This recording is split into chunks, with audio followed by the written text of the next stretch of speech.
Hi, my name is Sam Neal, and I own Mechanical Mind. We're a small excavation company. We specialize in mostly single-family residence type construction, a little bit of light commercial stuff, uh, and we do everything from the logging and land clearing all the way up to digging your foundation hole and building the roads and putting in all the utilities, anything to do with the dirt, basically. Uh, I have here an SVL 95-2 that I bought brand new in I think 2018 or 2019.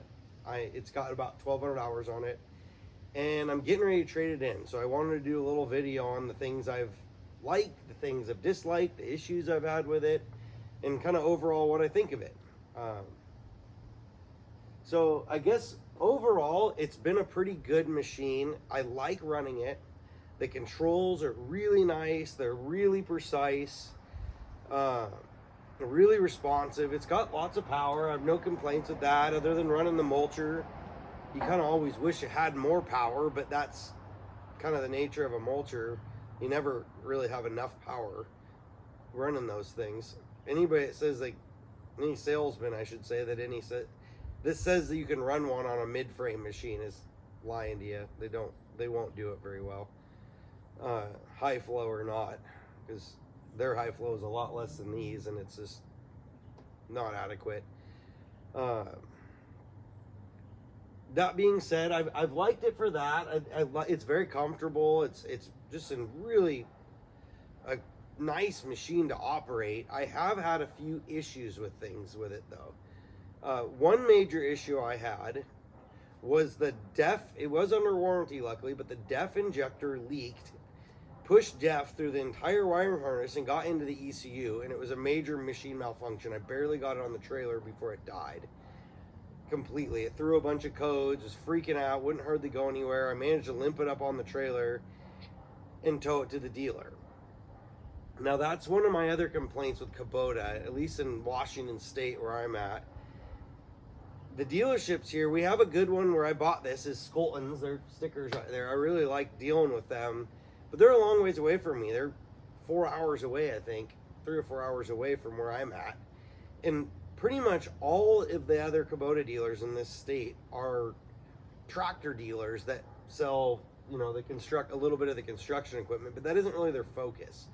And I don't really call them real dealerships. In our area, we really only have a few big real dealerships. We've got Caterpillar, which is NC Machine, and then Pepe, which is John Deere. So I've kind of struggled a little bit with getting parts for this thing.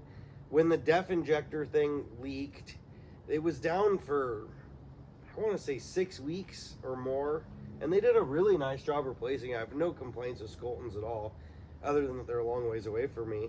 But it took 6 weeks, and this is an expensive machine to have sitting around. And I'm still making payments on it, or I was. I'm not anymore, but I was still making payments on it, and it's sitting there for weeks and weeks without being able to use it because they couldn't get parts from Kubota. And that's kind of been one of my other grievances with this machine, is that the parts are a little expensive on Kubota. Like the oil filters and stuff like that are notably more expensive than my John Deere machines, which is surprising, but it's just how it is.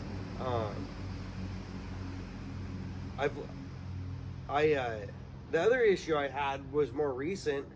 The DEF heater failed, and that had to be replaced. And they did warranty. Kubota's been pretty good about warrantying it. I got to give them that.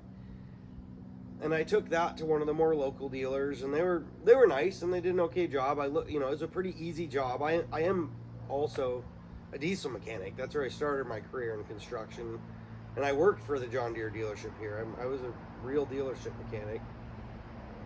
So I'd like to think I kind of know what I'm talking about, but I looked, the DEF heater thing wasn't a hard fix, and they were able to get the part. I think it took them about a week, but they still had to order it. When I decided it was time to trade this thing in, I thought seriously about the new Kubota, the SVL 97, and I'd like to get one, but none of the dealers can seem to get me one, and they're all saying 6 months to a year, which is what it is, I guess. But it kind of makes you wonder, if you need parts for this thing, are you going to be able to get them? Because I have struggled a little bit with that. Other than that, it has been a nice machine. I did go through one set of tracks. These ones have a couple hundred hours on them now. You know, cost of operation's been pretty good, other than the cost of the oil filters. It's not, you know, like running the mulcher, you cannot count on getting a full day out of tank fill. I think it holds 30 gallons or something, I don't remember, but you get about 5 hours running the mulcher out of a tank of fuel. So that's kind of annoying, just because you have to bring a lot of fuel with you. It'd be nice if you could at least make it through the day. I don't know how any of the other machines are there. They might be better, they might be worse. I know Caterpillar offers a forestry option in their $299 that has more fuel tank, but it's exorbitantly more expensive. And I don't know, I'm kind of curious who makes the Cat machine. Cat's in their small stuff is kind of whoever. I don't know. It's just, I've worked on them a bit. Some of them seem okay. Some of them I'm not that impressed with, and it's hard to keep track of them. It's like every few years, same thing with their minis. Somebody else is making their machines, and they're just putting their names on them. I could be wrong though. I don't know. You know, I'm not a small Caterpillar, you know, compact construction equipment expert by any means. Other than that, I've had too many major issues. One thing that's been an issue, I'm gonna grab the camera here, is these couplers in this quick couple. I have not been super impressed with the robustness of this coupler. It's kind of, if you look at it, I don't know if you can see it, I got it tipped down so I can show you the next thing. It's kind of flimsy. And running the Stump-X that I have, it flexes and bends this thing, like tweaks this thing a lot. And if you can see, I had to do a repair in here. This piece actually, because I had to drill these holes to bolt the Stump-X to the machine, because it puts a lot of torque on the machine, and FECON calls for you to drill holes and bolt it to the coupler. It actually popped off the coupler and ripped this piece of metal right out of it. And I was surprised. The bolts that were holding it in were grade 8 3/4 inch bolts, and they popped like a bullet. But when trying to straighten this piece out, I realized that this is like mild steel. Nothing on this coupler that I can find seems to be anything more than mild steel. And I do a lot of welding with, here, we'll set this back where it was.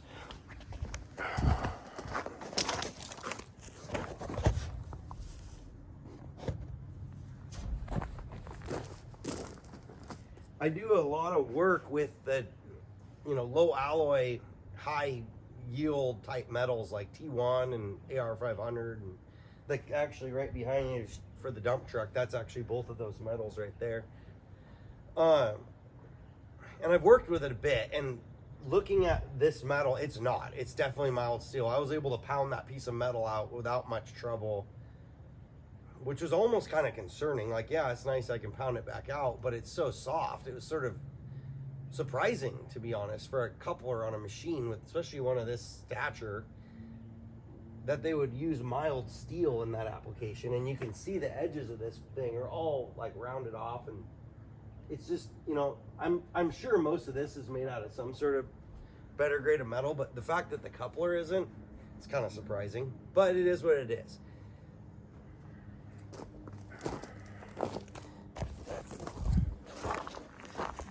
The other thing that I haven't really liked,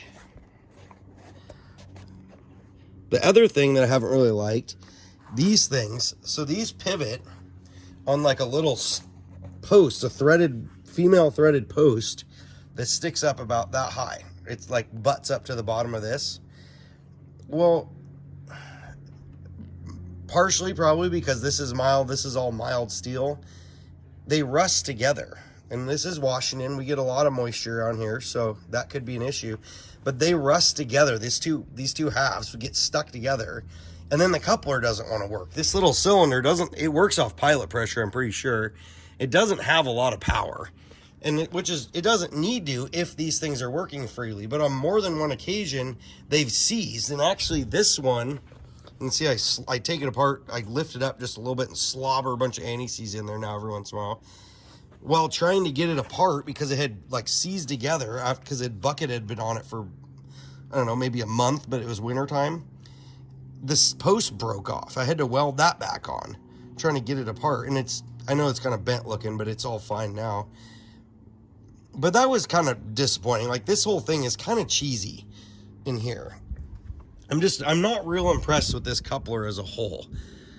And that leads me to the other thing, is these things.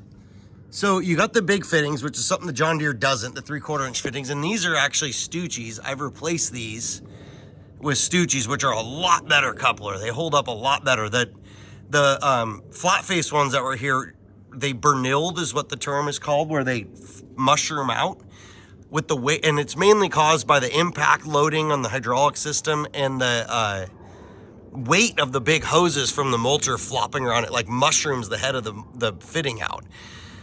So I put these on, and everybody's using those flat face, and if you know anything, you switch to these type of couplings, these Stucci's.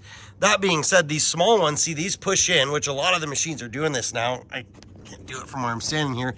These shove in to release, wow, I can't do it from where I'm standing, to release pressure in this manifold, which is a cool idea. But these seals like to go out. I've lost, both of these have been replaced because the seals have gone out. And they're kind of expensive. They're 100 and something bucks a piece, if I remember right. Maybe they're more than that. I don't quite remember, but they weren't cheap. You know, there's an example of bernilling on the Pilot one. You can see how it's all goobered out looking. It's hard to tell in the picture, but there's a big burr on it.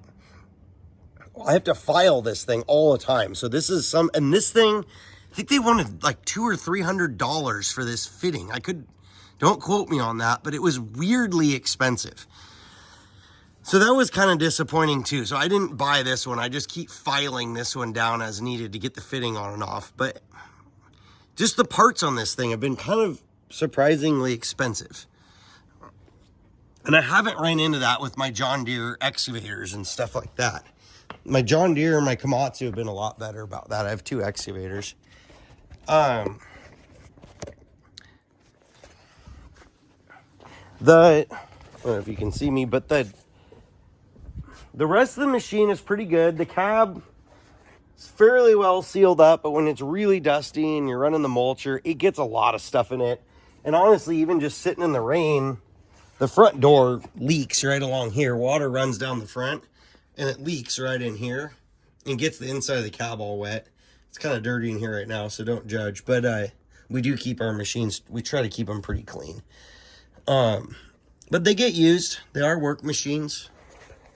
The other thing was the heater. Oh yeah, that's another one. The heater core back in here, and you'll see the videos on the internet. There's a bunch of them under there. There's the heater core is under here. Well, the heater core gets dust plugged up all over in the cores because the filters are kind of cheesy for the cabin filters. Well, that dust clogs up. Here, let me flip this around. That dust clogs up the heater core because, of course, it gets moist, especially when you're running the air conditioning or in the winter, like in Washington, when it's raining. Everything gets moist in there, and the dust and dirt gets in there and clogs it all up. Well, it's a nightmare to get that heater core out. So you have to drill holes with a hole saw in here in a couple of special spots to clean the heater core out well, and then you just put tape over them, which isn't that big a deal, but it seems kind of silly. Like, you'd think they'd at least just put better filters on the cabin filters to keep the dirt from getting into the heater core. It's a piece of equipment. It does have Bluetooth and all that stuff. Honestly, it's so noisy in here. We all just wear headphones, Bluetooth headphones. It's pretty noisy in here. The hydraulics in these things are pretty busy. And you can only expect so much. I mean, you're getting a lot of performance out of a tiny machine. It's going to be loud. It's hard to make these things quiet. So, you know, overall, the interior's fine. It's quite comfortable. It's not bad to sit in all day, but like the radio and stuff, honestly, who cares? We all just wear headphones. Another thing in the cab here This screen, I don't know if you notice, but about a third of it is just for the deaf and some warning lights to do with the deaf monitor. It takes up a lot of space. Meanwhile, this screen, this is your only digital readout right here. And there's a bunch of settings for the auxiliary stuff. And you have to do, like, change it all through here. It's like something straight out of the 90s. So that isn't the coolest. It's really hard to figure out what's happening in there. And I've gotten to where I just know to push the thing 3 times, push the auxiliary button 3 times to light off the hydraulics. Other than that, the rest of the interior I really don't have any complaints about. The heater's pretty crude, but I don't know if any of them are any better. It's sort of like, it's either boiling hot or freezing cold, and there's not a lot in the middle. It's a piece of equipment. What do you expect? And then things like these tracks are kind of a pain in the rear to clean out. They get full of stuff all the time, and they're really hard to clean out. You either got to blow them out or vacuuming them out and scrape them with a little wooden poker or something, you know, a little stick or something. But it's kind of a pain in the rear. But I do like the door. The Kubota has the door that goes over your head, and I much prefer that. All of us do. Just because when you're just grading or just doing general purpose stuff, it's nice to just leave the door open. I don't know why all the equipment companies have gone, or all the other manufacturers have gone away from this style door. If they ever had it, I guess. But it is a way nicer door to use because you can run it with the door open. That is one thing I'm not super excited about with the John Deere. It's honestly one of my biggest complaints because I use this thing for a lot of odds and ends around the property, or, you know, let's say you load a bucket on the truck and you got to get out to unhook it because you got it hanging from a chain or something. If the boom's up there, you can't get out of the dang machine. Or like what I'm doing today, I was working on that coupler, greasing those things up. And it's nice to just lift it up to working height and work. Well, on the Deere, I wouldn't be able to get out at this height. So I'd have to either take the door off or something like that. So that's not as cool on the Deere, but I don't know what to do because basically all the manufacturers have gone to that swing open door, which is absolutely ridiculous if you ask me, but they didn't ask me. So that's where we're at on that. Some good things, cleaning out the belly of this machine. There's a lot of skid plates or a lot of removable belly pans underneath, and that makes it easy to clean this out. The cab tips up. It's pretty good for that. You can swing the radiators out. There's a million videos on that. I don't need to show you that, but that part's pretty good. One thing is the crankcase breather filter is weirdly expensive, and nobody ever sells it to you in your service kit if you just call and say, hey, I want all the filters. But you got to ask for it, because if you read the book, it's supposed to be, you know, replaced, you know, every so often, and it's right on top, and nobody really tells you about it, and which I didn't know that at first, and it got all oily and gross, and I had to clean that whole thing out. But it's expensive. It's weirdly expensive for just a piece of, like, almost looks like felt. So that, like I said, but that once again goes back to the oil filter thing with these things. All the filters are just kind of expensive, and they're kind of hard to get sometimes. Like, even if you don't want to get, if you want to get aftermarket stuff, sometimes it's hard to cross them to like Napa and stuff like that. I don't know why. But other than that, I'd say I like this machine, and I'm curious to see the John Deere. It's